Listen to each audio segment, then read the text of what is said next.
This is Tag Roofing at the Spire residence in Bellefontaine, Ohio, here to perform a brittleness test, also known as a repairability test, because we are concerned about the repairability of this roof. Insurance has acknowledged wind damage to this roof, some missing shingles up there.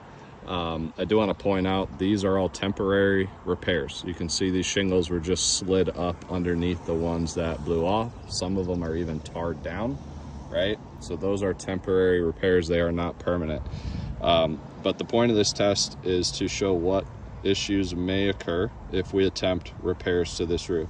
So I'm going to simulate the test on this tab right here. What I'm going to do is break the seal on this tab and lift it 3 times to the height I would need to lift it to, as if I were replacing this shingle, and lifting it to get nail in there with a hammer or a nail gun.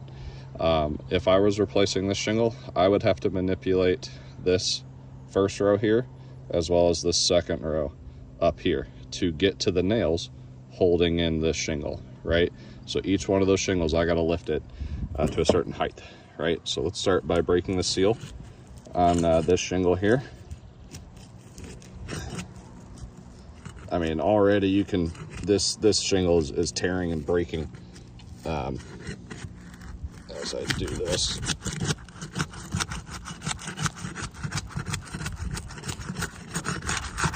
Yeah, so I'm not gonna go any further there, but let me go ahead and lift the shingle 3 times and I'll show you the underside of the shingle that just broke and tore. That's about as high as I gotta lift it to. Right there. 2. And a third lift. Again, I gotta lift it that high in order to get a flush nail, right? Now, you can see here, we got mat transfer there, right? Mat transfer here, tearing the shingle.